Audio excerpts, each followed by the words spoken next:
কৃষ্ণ ভুলি যেই জীব অনাদির বহির্মুখ, অতএব মায়া তারে দেয় সংসার।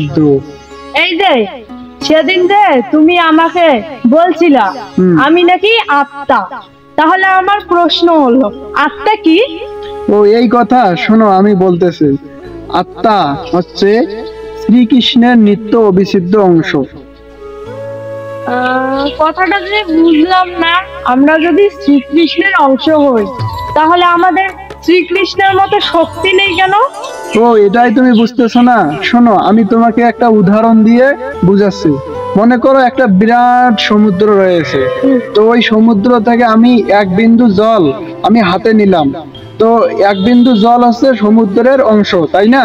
তো এক বিন্দু জলের কি সমুদ্রের মতো শক্তি থাকবে? না, থাকবে না। তো তদরূপ আমরা হচ্ছি ভগবান শ্রীকৃষ্ণের নিত্য অবিচ্ছেদ্য অংশ। শ্রীকৃষ্ণ হচ্ছে সমুদ্রের মতো আর অংশ, আমরা হচ্ছে শ্রীকৃষ্ণের অংশ। অংশের কি শক্তি থাকে শ্রীকৃষ্ণের মতো? না। সেটাই আমি তোমাকে বুঝাচ্ছি যে আমরা হচ্ছি শ্রীকৃষ্ণের নিত্য অবিচ্ছেদ্য অংশ। হরি বল, হরে কৃষ্ণ। ভিডিওটি ভালো লাগলে আপনারা শেয়ার করবেন।